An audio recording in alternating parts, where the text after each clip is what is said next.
The views, comments, and opinions of the following program do not necessarily reflect those of Morris Media Studios, MorrisMediaLive.com, or its affiliates. Listener discretion is advised.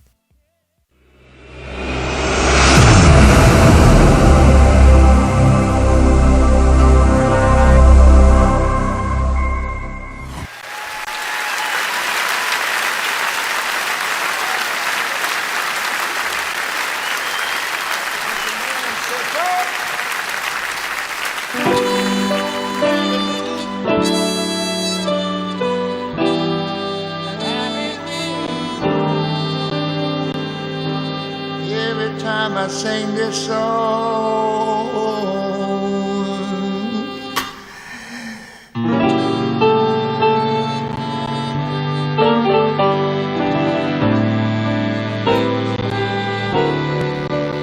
I sing for Georgia.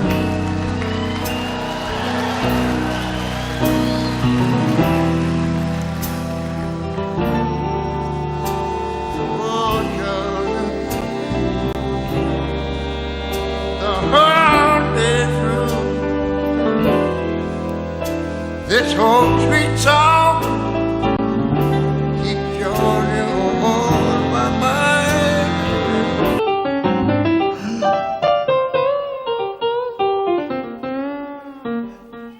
Ain't she?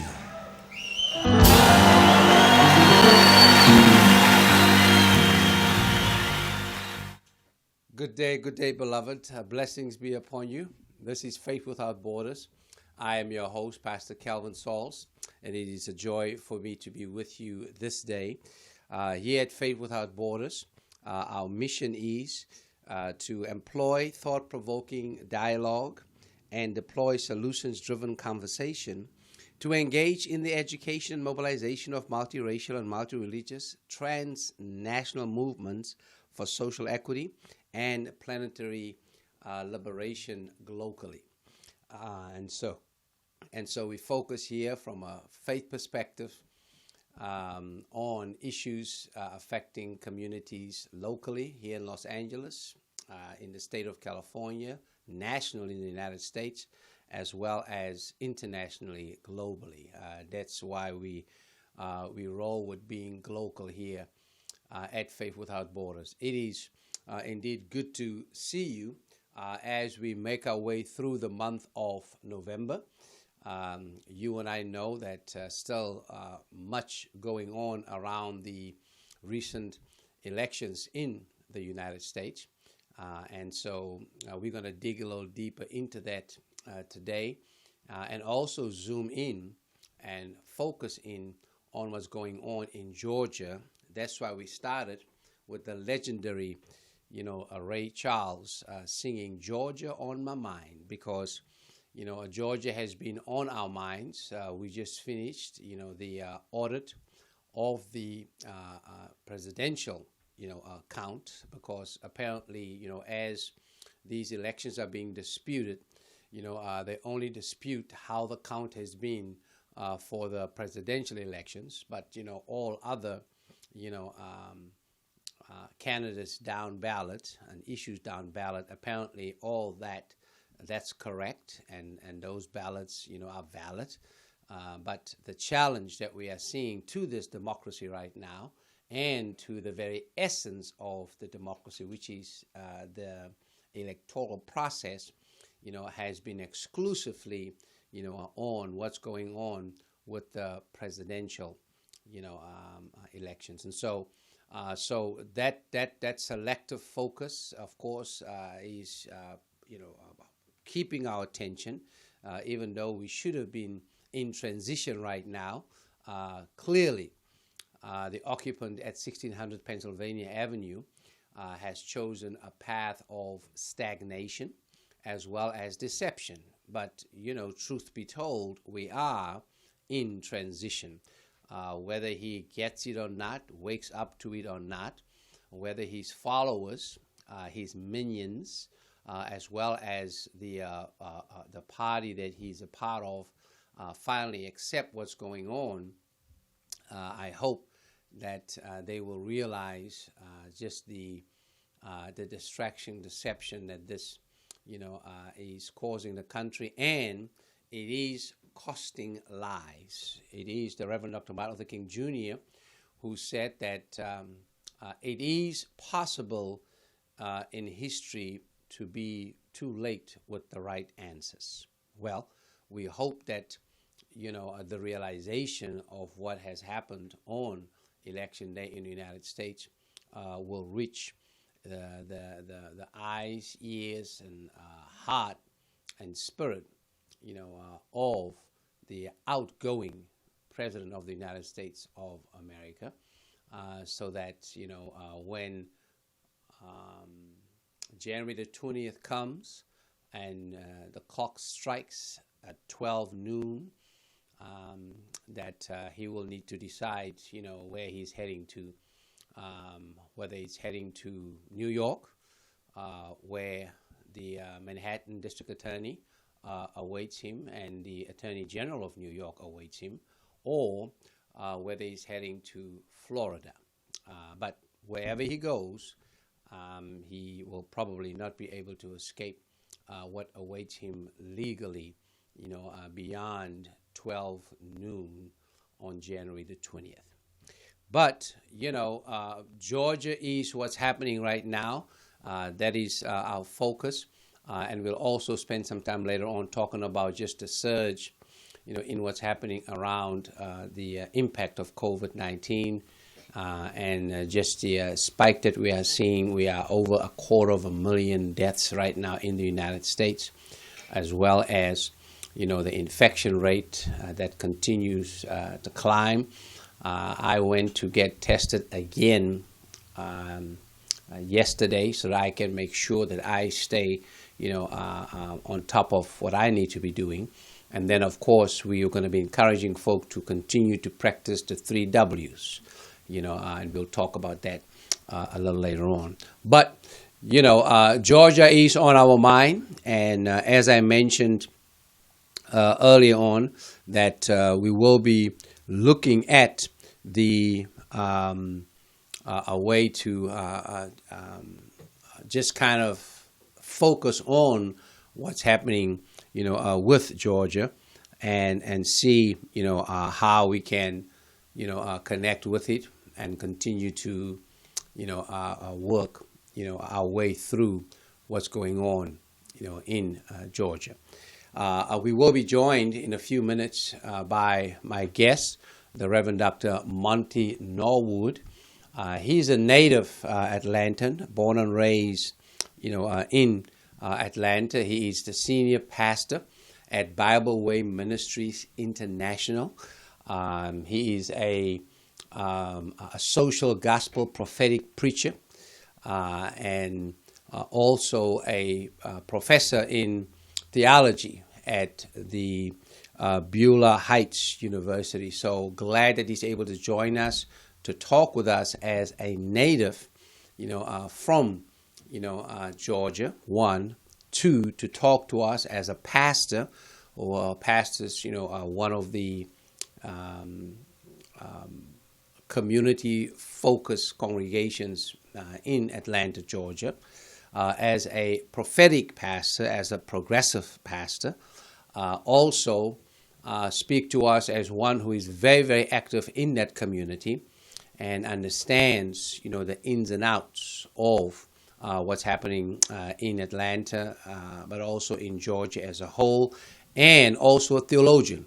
So we're going to get into all of this, from a variety of, perspectives, and glad that I can call him a friend and a brother and partner in ministry. We want to welcome to Faith Without Borders this day, the Reverend Dr. Monte Norwood. Good morning. I think it's still morning in Atlanta.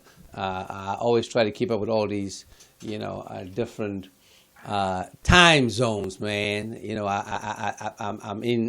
I'm on the West Coast Pacific time, and then I got folk like you that I connect with on the East Coast on the Eastern Central Time. Then I got folk at home, they're on the African Central Time. Oh my goodness, I'm telling you, man, I'm caught up in all of this stuff. But I think it's still morning in Atlanta, Georgia. So good day, sir, and morning. Glad you could join us.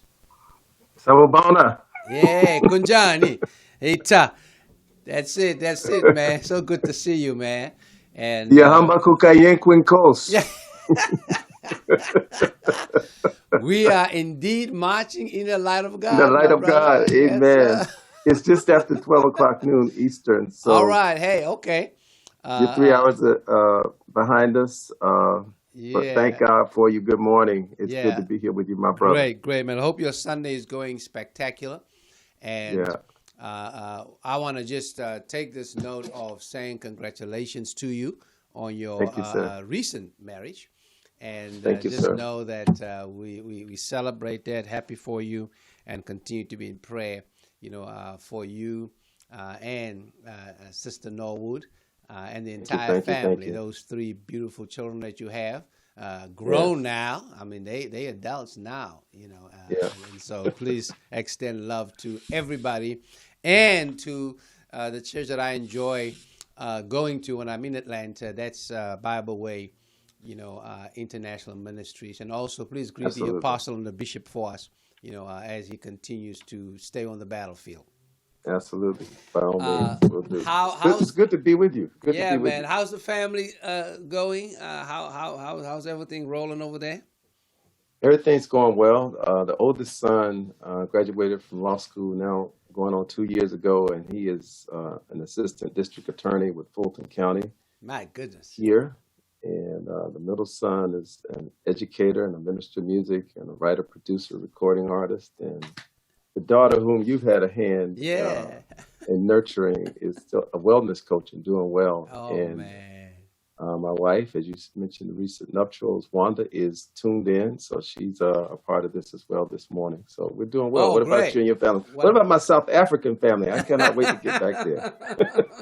Look, man, they can't wait to have us back. I mean, this COVID-19 has messed us up big time.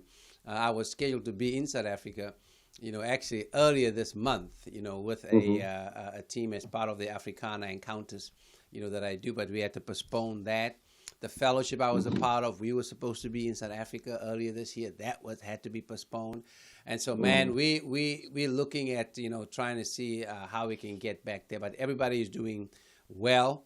And I Good, know the good. folk at Jireh Ministries International, Apostle Gary Lamont, he normally, gets, this broadcast. So that's where you preached, and we just had a great Yes, time, you allowed man. me. You set it up so I could preach there, minister. What an experience to preach there! Just a warm time, receptive time, glorious time. Thank you for that. Yeah, it was great. So all is well and grateful for it.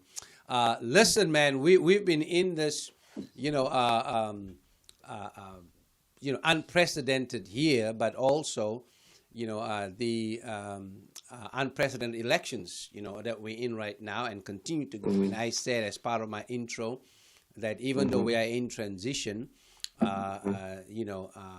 I call him, denialist and deceptive Donald, continue to look whatever he can, find to facilitate stagnation, Hmm. and to see how he can slow down, what democracy has set in place, here. But we just had the recount, the audited, Hmm. recount, which is, that means people had to count by hand, in, Georgia. That was certified by the Secretary of State this past week.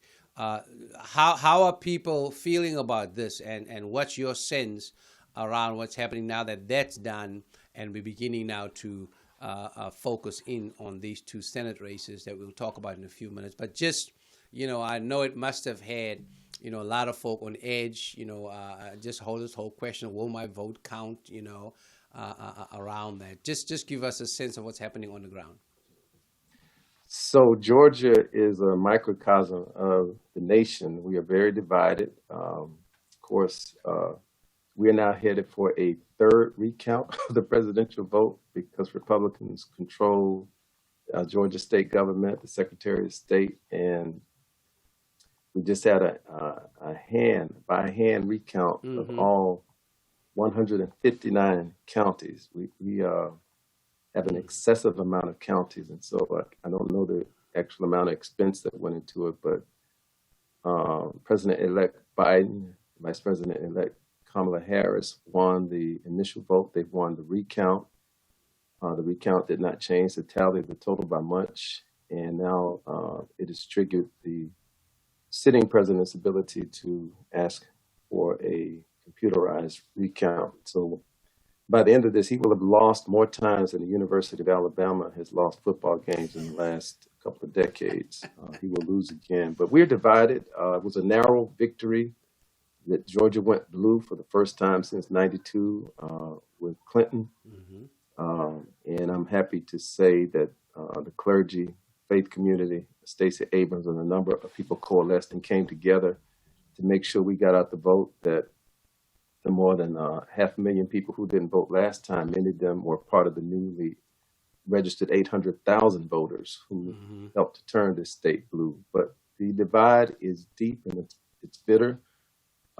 We are in the unique position of having not one but two U.S. Senate seats up for not just the election, but now a runoff election. That's a whole other story, why Georgia is one of a handful of states where you have to win 50% plus one. The winner of the vote tally does not just win. If that were the case, Reverend Dr. Raphael Warnock would be our new senator for that particular seat. He was the top vote getter in his election, but there were more than 21 people in that race, and the next two top vote getters were Republican. And so it presents a formidable challenge in runoffs. One, because historically, African Americans in general and Democrats in particular do not go back and vote in runoff elections. And so even with the other runoff election with Ossoff versus the sitting Senator David Perdue, even though Joe Biden and Kamala Harris won this state, Ossoff got 1 million less votes in terms of the vote tally he got. And so the fact that President Biden and Vice President-elect Kamala Harris won the state and turned it blue did not translate in all of the down ballot races. And so the tension, you can see, it's palpable with the advertisements, with the people on street corners, depending on what area of the state you're in, with their signs and their horns. The Trump caravans, which now support Kelly Loeffler and David Perdue. By the way, they are approaching billionaire status, both of them, and both of them are really, they are ones who perpetrated receiving insider trading information in terms of coronavirus, COVID-19, and dumped a lot of stock, made a lot of money.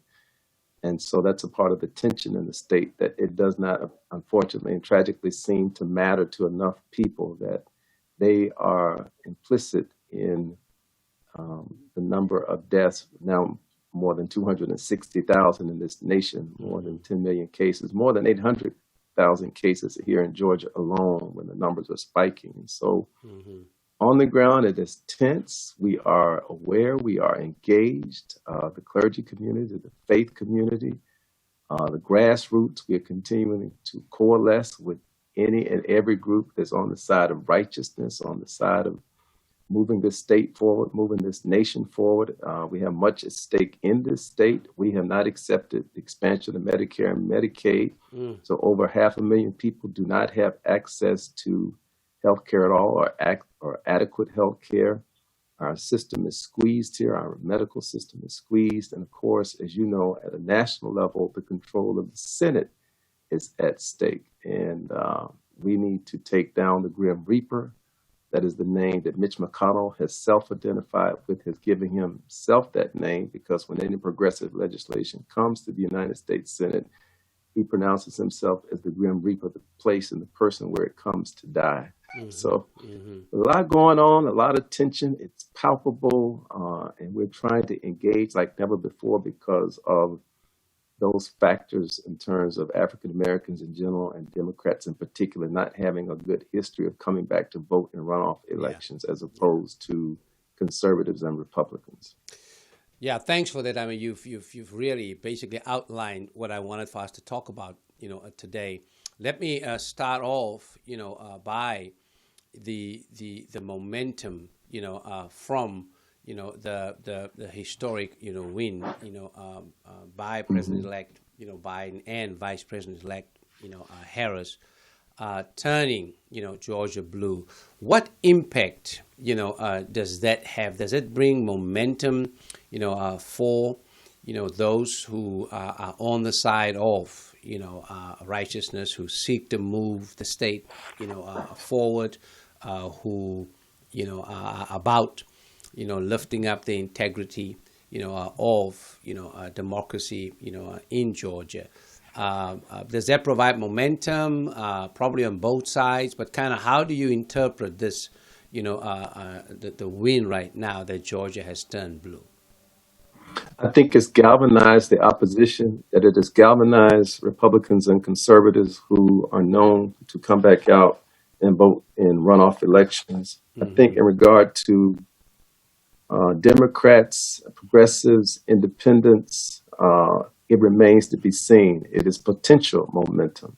We're trying to garnish and pull together those same coalitions that helped to turn the state blue to see if we can do something that we've not done, and that is to come back out in mass, voting early and voting significantly and solidly in this runoff election. By the way, the runoff election is on my birthday, January 5th. Yeah. And I only want one thing for us to win. I want to say something else that's pretty important. There are a lot of people in Georgia who are transplants. Some have been here for a while, some are newly here. If you're not registered to vote in the state of Georgia and you've been voting in your home state, you can now register to vote in the state of Georgia up until December 7th. We need folk who are transplants who are here to register to vote here and to vote in this runoff election.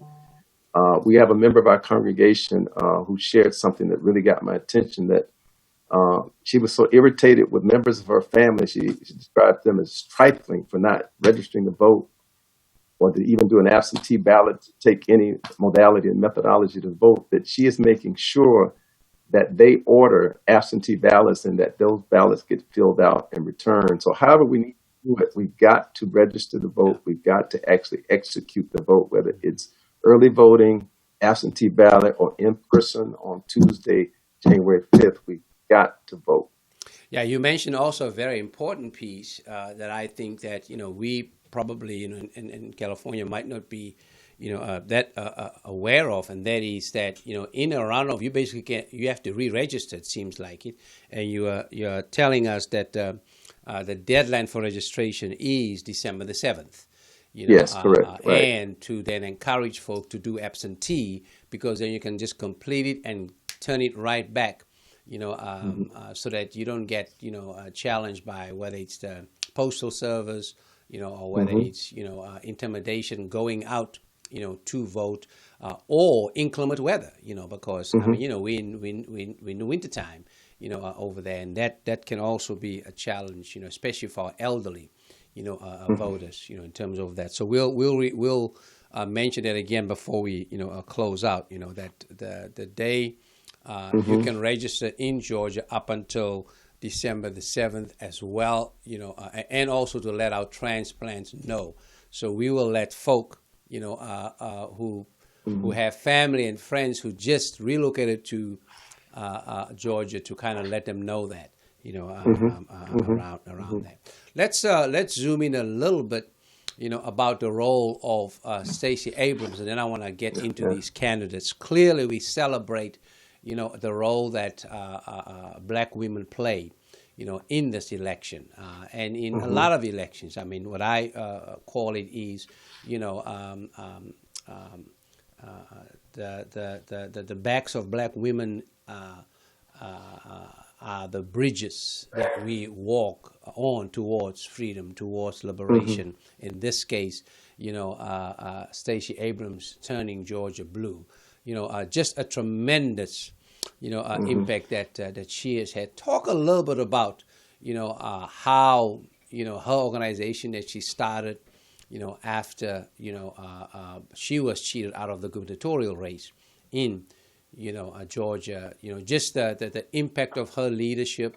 We want to also let folk know she is a person of faith. She is United Methodist, and I watched that movie All In, just to follow her story, which was just so powerful in Hmm. terms of what she and her parents has gone through, in this country, and we still have a lot of folk who kind of have this illusion that this is not a racist country. This country, Hmm.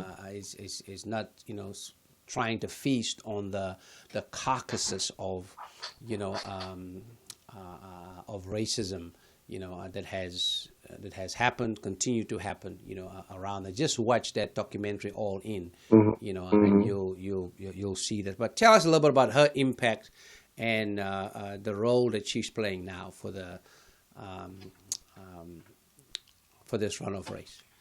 In one word, major. Stacey Abrams is major as a person, as a political force, as a coalition builder, as one who is directly responsible for registering some new 800,000 voters and getting them to the polls. We have no doubt that this was a major factor in turning this state blue. Mm-hmm. Love Stacey Abrams, graduate of Spelman College, an Mm-hmm. activist who turned lemons into lemonade. You Mm-hmm. rightly spoke that she was cheated out of the governorship by just a few thousand votes. She was defeated by the former Secretary of State who had jettisoned so many legally registered voters from the voting rolls. It's sort of the analogy that you hear of the fox watching the hen house. The man Mm-hmm. who was Yeah. running for the office was also counting the votes. And so she didn't get bitter, she got better. Mm-hmm. She began to develop this organization and to have a national approach, and certainly an approach right here on the ground in the state of Georgia. And for me, she's a hero. She doesn't stand in a vacuum. She stands in a long line of strong women of color, Black women, African women in particular, Queen Nzinga, Sojourner Truth, Harriet Tubman. Um, you could go on, but I love the meme that says that Rosa sat so that Ruby could walk, so that Kamala could fly. Yeah. And so when I think of Fannie Lou Hamer, when I think of all the incredible women, my mother, my grandmother, when I think of your mother, when I think of the many Black mothers, the unsung women who we will never know their names, who were lynched, who had their families divided, their children literally taken from their wombs, she stood up and she has made a difference. She's made us proud and she continues. And so I celebrate her. We thank God for her role. So I'm excited about her. Yeah, yeah, absolutely. I mean, we can go on, man. We can say Ella Baker. We can name Yeah. Yes, so yes, many, yes, folk that yes, whose yes. bold and broad shoulders she's standing on. We certainly, Auntie Maxine, Auntie on and Max. on. That's right. Your, And so hopefully your next future senator, Barbara Boxer. watch out now. So we are just elated about that, and she certainly provides us with a door, to step into, a glimpse of what's possible. I mean, elections has consequences, and organizing matters, right? You Yes. win what you organize for. As a faith who's organized, that's how I roll. I know that's how you roll. As we allow our faith to be lamp and light, around, pursuing beloved community. Let's talk a little bit about these candidates. Before I Okay. get to the Democratic candidates, let's say a little bit about Republican candidates. Recently, there has been, of course, and you alluded to it, some reports around some ethical violations that they've been a part of, and so just some more perspective around that in terms of how that's being reported, as well as received, on the ground. So the reports are pretty clear that sitting Senator David Perdue from the state of Georgia and sitting Senator Kelly Loeffler, who was appointed by the governor to fulfill the expiring term of her predecessor, were both briefed about coronavirus, COVID-19, and both downplayed it publicly while dumping lots of stock in casinos and other places, and also purchasing stock in companies that would make money from the pandemic. And while there's a public disagreement over whether they were cleared about it, the facts that they got the early report, the briefing, and that they dumped stock is not in question, that they made money from it, that they profited from it while people died, is not in question. I think the tragedy is how it's playing and how it's being received. It's as if it does not matter to a number of Georgians, in general, even people across the country in particular. It's a grievous ethical, moral lapse and violation. And just to coin a phrase or use a phrase that's been coined, they lied and people died. They didn't tell the truth. They didn't warn. They didn't stand up for the citizens of the state of Georgia. They didn't do their sworn duty. And so it's a real issue. It's being hotly presented in the commercials and information that's being disseminated. But it does not seem to be an issue, tragically and unfortunately, that moves the polls or motivates many voters. Mm-hmm. Well, that's kind of a microcosm of what has happened nationally, in terms of just the truth decay that we've seen happening, in the or emanating from the White House.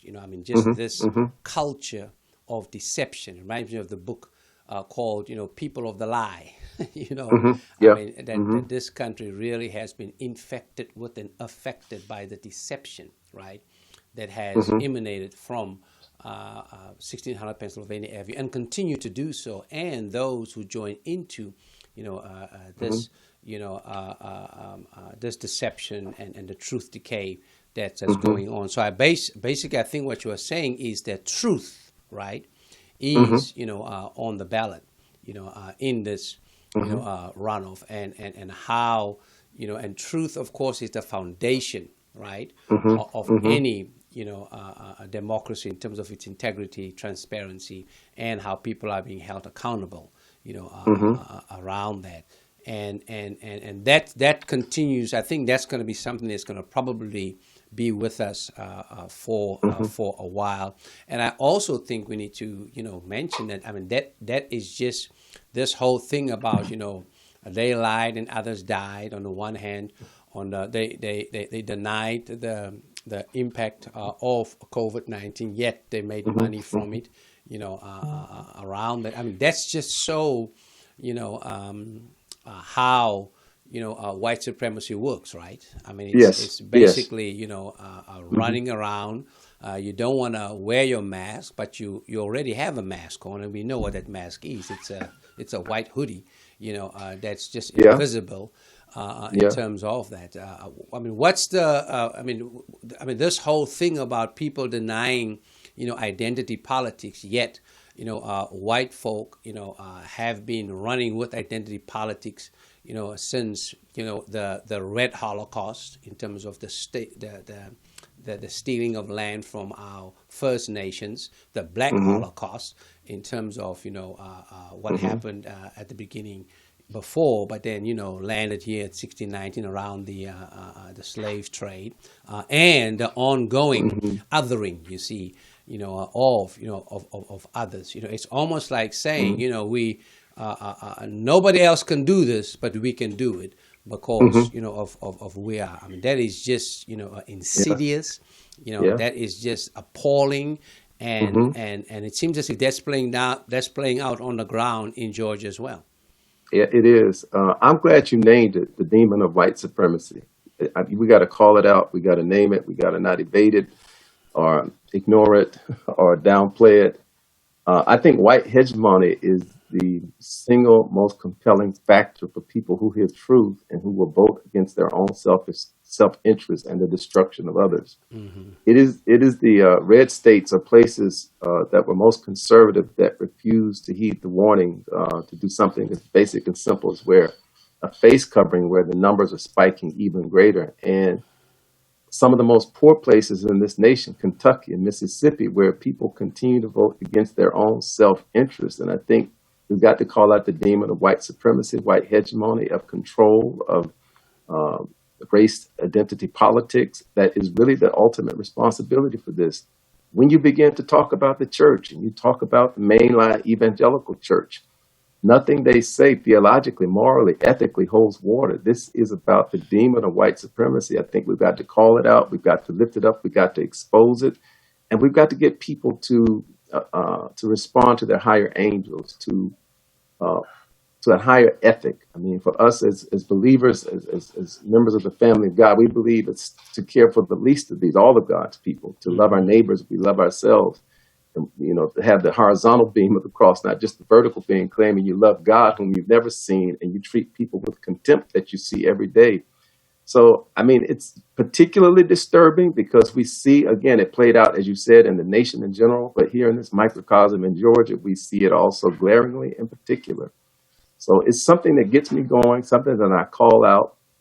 And if I can just be so candid, it's not just whites. There's a coalition of people who are uninformed or ignorant. One of my definitions of racism is an emotional commitment to ignorance. So I think there are a lot of people who don't love themselves, who are not just white, but other racial ethnic groups. And I think it's time to call it out. I think it's time to put an end to it. I think it's time to do what's right for humanity, to realize injustice anywhere is a threat to justice everywhere, that what happens to your neighbor is on its way to you. And so I think we've got to point this out. We've got to call it out. And I hope that more attention is brought to this in the state of Georgia. I mean, in particular, I hope that the president-elect, vice president-elect will make their way here. I think this is a great time and a great place to make Georgia exhibit one for the national stage as to why this is happening, what is happening, and the stakes that are at risk for the outcome of this double Senate runoff election.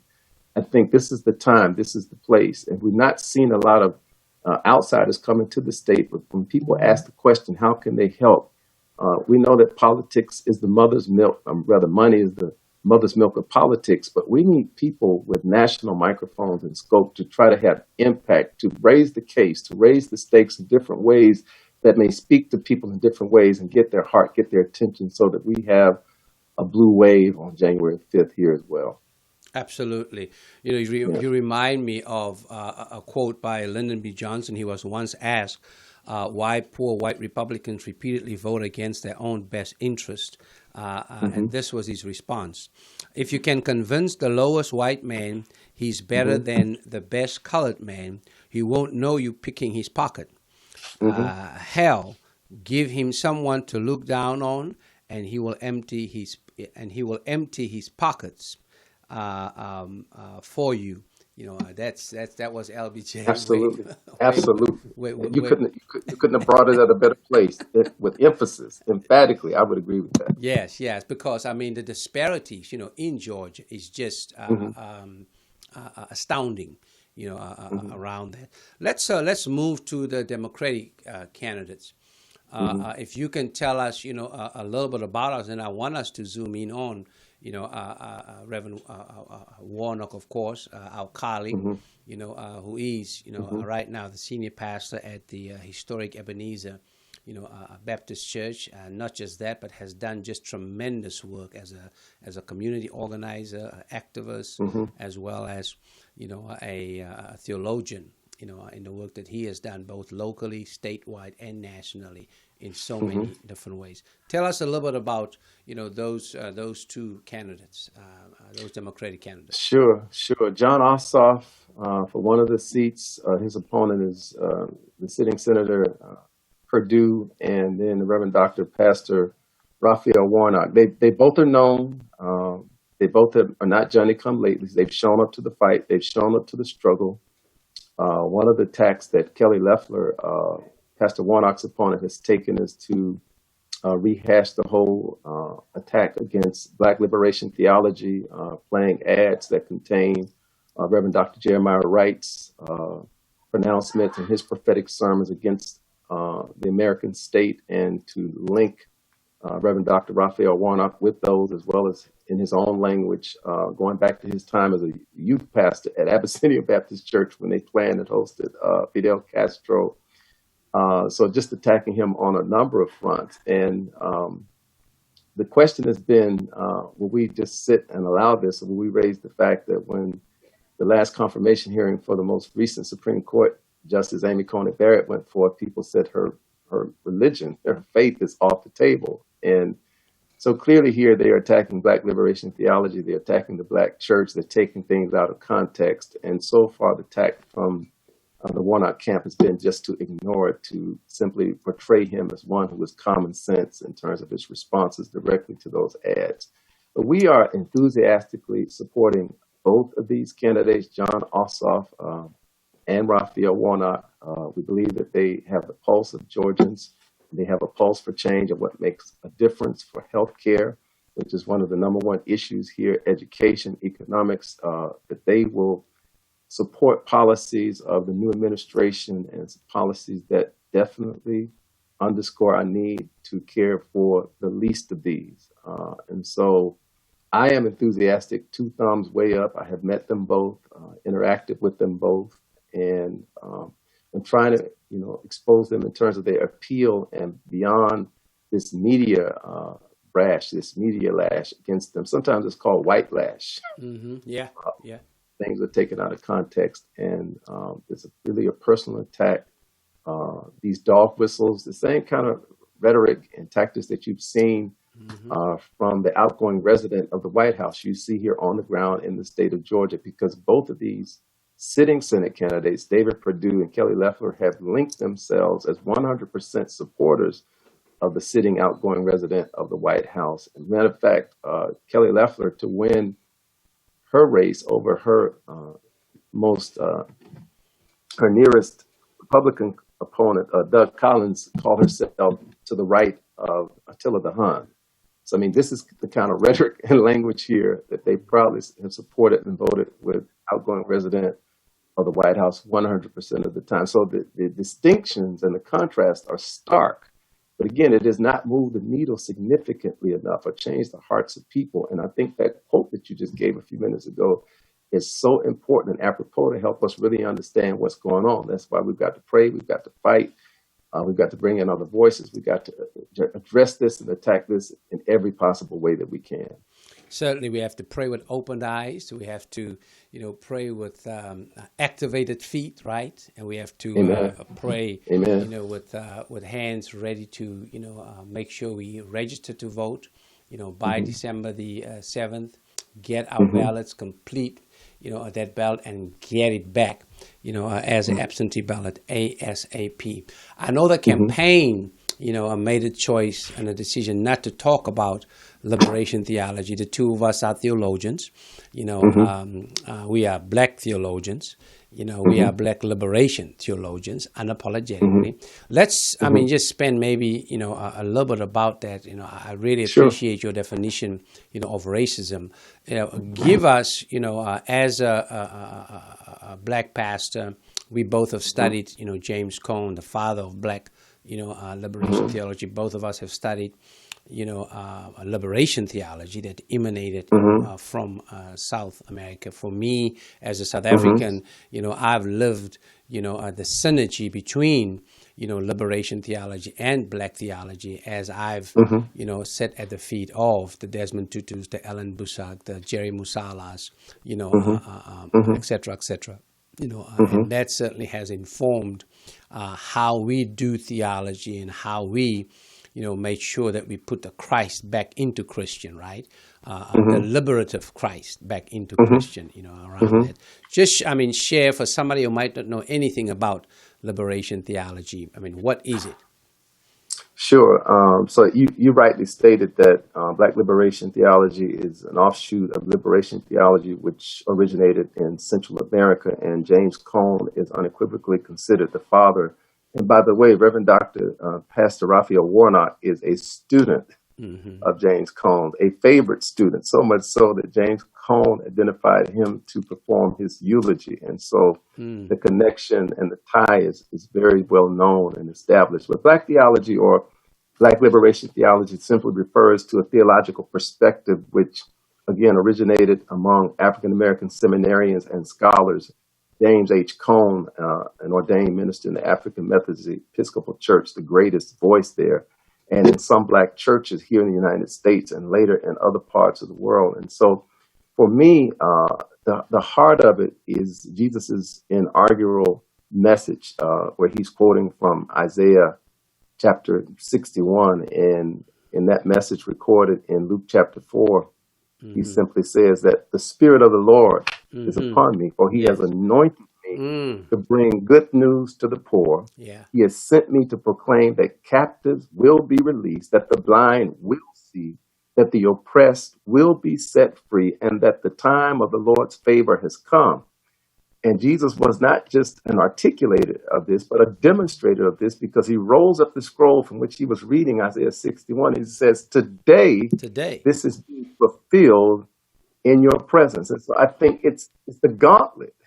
I think it's the declaration. It's the commission for the body of Christ. Everyone who would name the name of Christ. We cannot hijack the core message of the gospel with too narrow social issues, but it is to liberate the captives. It is to set the oppressed free.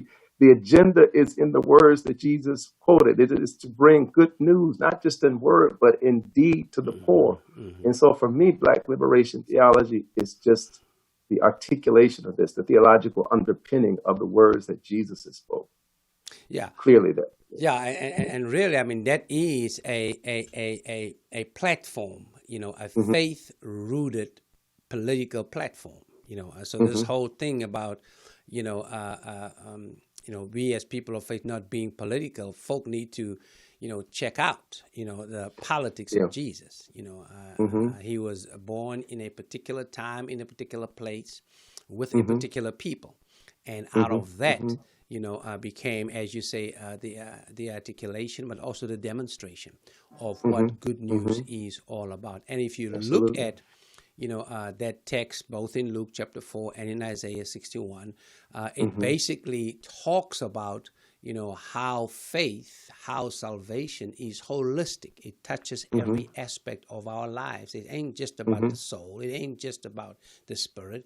It's about emotional wellness. It's about mental wellness. It's about physical wellness. It's about community wellness. It's about beloved community, in terms of that. And this is multifaceted and holistic. That's right. Multifaceted and holistic. Right, and multi-sectional, right? Not just one section of your life, but multi-sectional. Thank you.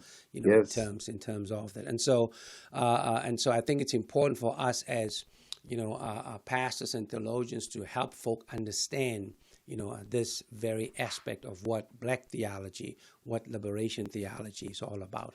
I would want to encourage our listeners to go and check out that Howard Thurman book, Jesus and the Disinherited. If you want to kind of see where all of this stuff started, and Cone just picked up on all of that stuff, saw what was happening, around the liberative movement in South America, and then, he connected that basically in a powerful way by decolonizing Christianity, right? From being used as a tool for exploitation, especially the exploitation of Black bodies and women bodies, right?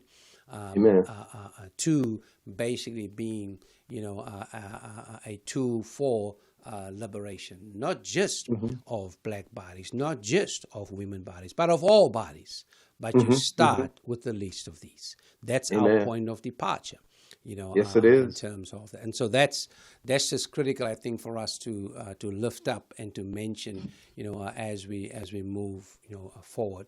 It is exciting, for me, to lift up that, Joe Biden is, a Catholic, the second Catholic president, after JFK. Kamala Harris is a Methodist. So these are two individuals of faith. And I know that they are aware of both Luke chapter 4 and Isaiah, 61. Both preached at President-elect, Vice President-elect Kamala Harris's church in San Francisco, and whenever she would visit us, when she was down in Los Angeles and would come to Home United Methodist Church, heard it there because I preached on that stuff, and certainly, if you look and listen, to Joe Biden, so this whole piece, about that Christianity, is just the view that we see based on a narrative from, white evangelical, Christians, is just an illusion. It's a farce. And I have to even go by saying that given, its blind support, for the deception, destruction, and discrimination that emanated from the White House, we must, challenge the blasphemy that has accompanied, white, evangelical, Christianity, and its unequivocal support of internalized racism. And then, of course, that has now turned into, of institutionalized racism, which has now turned into internalized racism, right?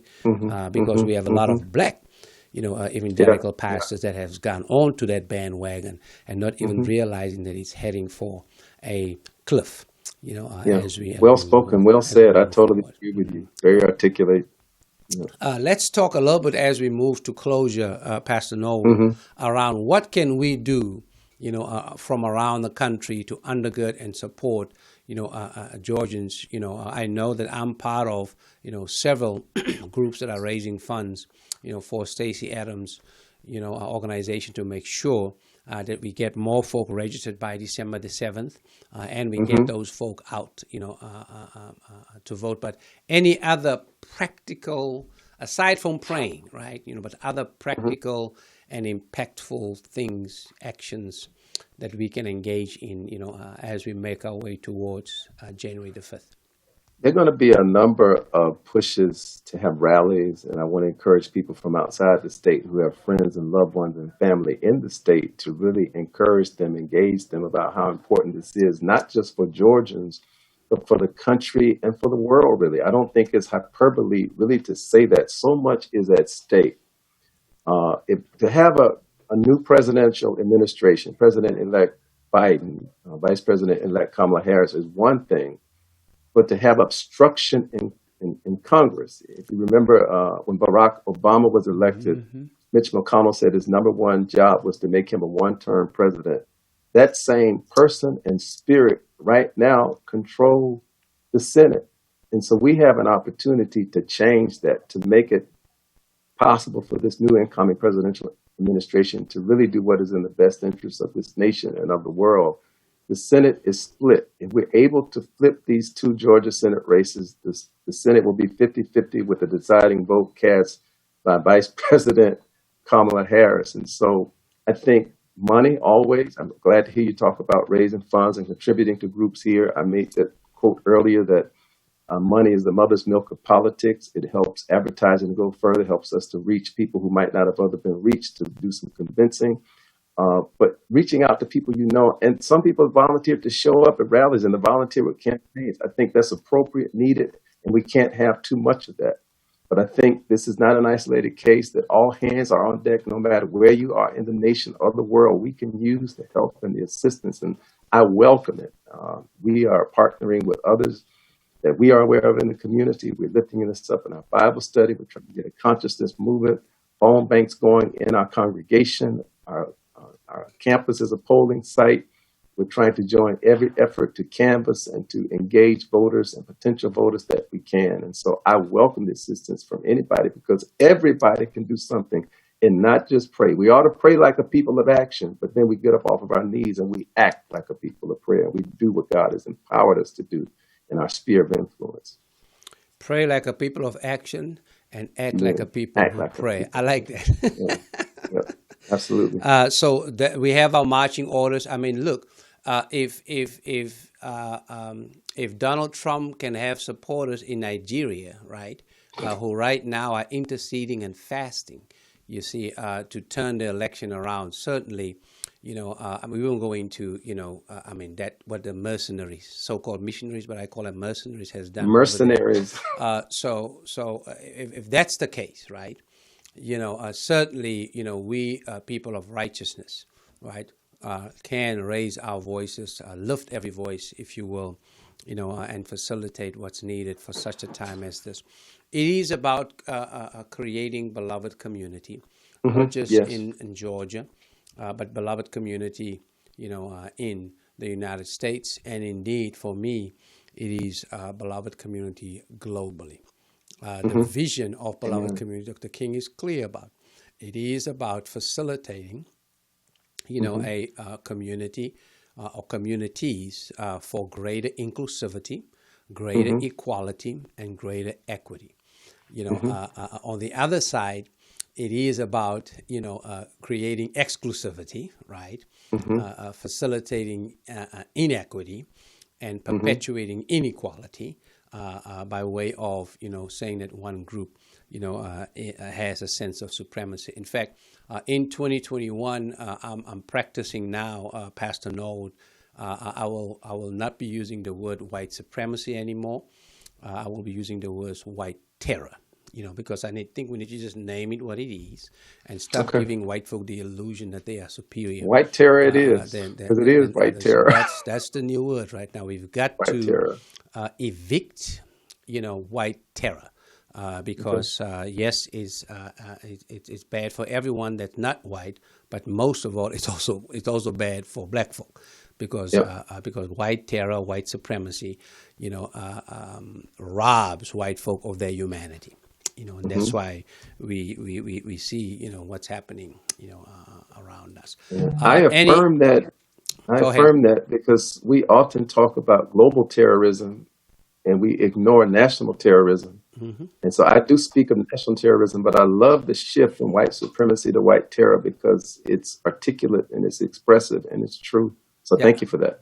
I mean, let's just be clear about what the consequences of it is, because as black folk in this country, we've been terrorized since 1619, right? Even before that, when our ancestors, were, going through the Middle Passage. I mean, the terror, has been going on. It's still going on, and so I think we just need to, call it what it is, so that we can, let's diagnose the root cause here. And see how we can then come up with a prognosis that can move us towards healing and restoration. As you close out, for us, Pastor Norwood, you mentioned, just the division. Of course, that's the division in Georgia, microcosm of the division in the country. How do we as people of faith, bridge, this divide, in such a way that we do not permit an ongoing compromise of our humanity and our dignity? I think that we've got to speak up.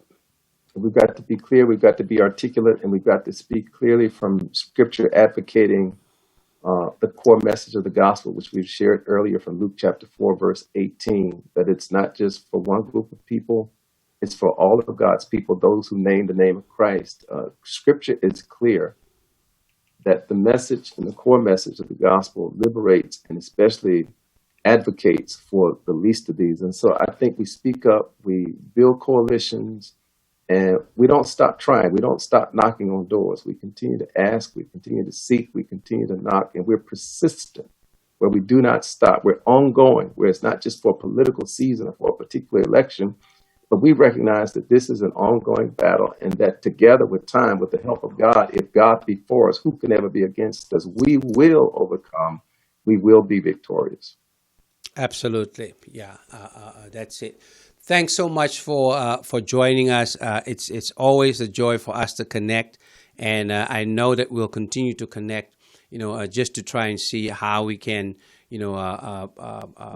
fight the good fight, and move forward in the work that we've been all, called to do, and just appreciate your commitment and appreciate, who you are and what you are doing, in Atlanta right now and in Georgia during, this, challenging, and critical time for us, as we do what it is that we need to do to make sure that not only did Georgia go blue, but also, the fact that we have now a Senate that can be, 50-50, right?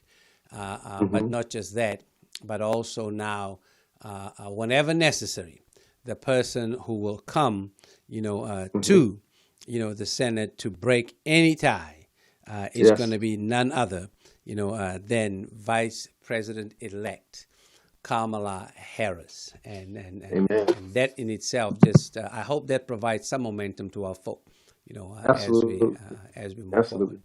Pastor Norwood, please extend love to everyone, and again, if there's anything else that we can do from here, I have to look and see if there's a midnight train to Georgia. I love it. Look, if we need to come down there, I ain't about cold weather, but Lord knows, I know you have some jacket, that I can we got you. borrow. We got you. so we can do what we got to do. But sending support and solidarity, prayers and partnership. Much love, man. And Much love. keep on Thank you, keeping sir. on. Thank you. All right. Okay. Faith Without Borders, y'all. We got into it, today, and we'll continue to do that, as we seek to bring, faith perspectives to what's happening, right here in California, in the United States, as well as around the world. We know that, there is a huge spike, in COVID-19 infections. Our frontline workers are exacerbated, exhausted. Certainly we can play a part in flattening that curve, y'all, and see how we can move towards, health, wellness. This is preventable. The power is in our hands. Scripture tells us, love your neighbor as you love yourself. If you love yourself, you will practice the 3 W's. And that is, 1, wash your hands. 2, wear your mask. And 3, watch your distance. If you love your neighbor, you will practice the 3 W's. 1, wash your hands. 2, wear your mask. And 3, watch your distance. It is not political to wear a mask and to practice the 3 W's. I believe it is biblical to do that. In fact, I do believe that it is incarnational to do that. It is practical to do that. It saves lives when we do that. The coronavirus is no joke. It is real, even though there are still some folk perpetuating that it is an illusion. It is not. Thanksgiving is coming, in a couple of days. Let me just encourage us. The best way to give thanks is to practice the 3 W's. And that is to wash your hands, wear your mask, and watch your distance. You don't want to have, act irresponsible during Thanksgiving, and then when Christmas comes around, you are somewhere in the ICU. Lives are at stake. We've already seen the impact of irresponsible and disastrous leadership, from 1600 Pennsylvania Avenue. That is not something to emulate. Instead, what ought to emanate from all of us is how it is that we do what is best for ourselves, our families, our neighbors, our communities. If you haven't gotten tested yet, go get your test, because the more you know, the better you can act. People die because of lack of knowledge. That's what Scripture says.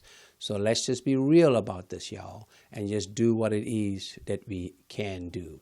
This is not an infringement on your individual rights. Indeed, I believe that it brings your individual rights in alignment with its communal consequences. That's what this is all about. The 3 W's. Wash your hands, wear your mask, and watch your distance.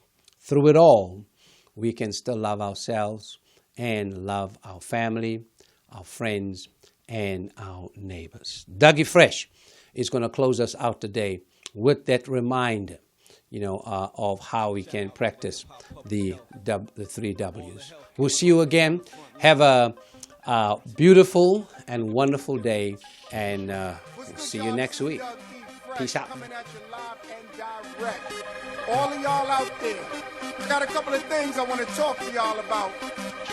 Wash your hands, everybody, and everybody, wash your hands. 20 seconds. Come on, wash your hands, everybody, and everybody, wash your hands. My people uptown, wash your hands. My people downtown, wash your hands. People from the East Coast, wash your hands. People from the West Coast, wash your hands. That's right. First and foremost, please listen close. Take your time, wash. Use a lot of soap from the front to the back to the front. Sing the hook where you at. That's exactly what we want. If you decide to leave, please take heed. Talk a social distance, at least 6 feet. On a bus or the train, riding in your car. The further you're away, then the better off you are. 20 seconds or more. You gotta be able to watch. wash your hands like you never ever washed them before. 20 seconds or more. Try to wait, you'll make the greatest mistake. You need to wash them when you enter the door. 20 seconds or more. Take your time, sing a song, spit a rhyme. When you finish, you can put on some gloves. 20 seconds or more. It's very important to wash your hands. You're protecting everybody you love.